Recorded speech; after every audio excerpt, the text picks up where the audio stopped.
Hello everyone বন্ধুরা, আমি একটা ছোট্ট ভিডিও নিয়ে এসেছি। তো চিকেন টিকেন আমি খাই না, এখানে খাই না, এটা অবশ্যই তোমরা বলবো বন্ধুরা। তো হ্যালো এভরিওয়ান বন্ধুরা, তোমরা সবাই কেমন আছো? আশা করি সবাই ভালো আছো, আমিও ভালো আছি। আর দেখো, চিকেনের ভিডিও, মাটন ভিডিও আমার কোনো দিনই হয় না, কারণ আমি এগুলো খাই না। আর হঠাৎ করে খাইতে খাইতে জানি না, মানে মানে মিডিলে না খাওয়ার সত্ত্বে আমার এখানে জানি গিন্না উঠে গেছে, আর এগুলো আমি ছাড়িয়ে দিছি। তো দাদা খাইতে চাইছে, তোমাদের তো অবশ্যই দিতে লাগে, কারণ হাজব্যান্ডে চার খাইতে, তো আমি বানাইয়ে দিতে লাগছিলাম। তো কীরকম হইব না হইব মাংস আমি সত্যিও জানি না। আর দেখো, মাংসটা আমি মানে সাতলানি মানে কড়াইতে দিয়ে দিয়েছি। আর তোমরা বহুতেই ভাবতে পারো আমার কড়াইয়ের ভিতরটা অনেকই কালা, ওটা জানি বন্ধুরা ননস্টিক। আর ননস্টিকের আমি এতটাও পরিষ্কার করি কি বলবো আর।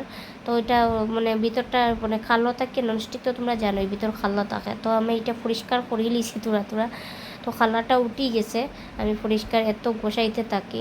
তো দেখো, আমার মাংসটা হয়ে গেছে মোটামুটি, আর আমি এখন ঝুল দিয়ে দিলাম। তো জানি না কীরকম হইব না হইব বন্ধুরা, অবশ্যই ভিডিও দেখে বলবে তোমরা। মাংস আমার মতো বহুতই খাও না কিবা, তো দেখো মাংসটা কীরকম হয় বলবে।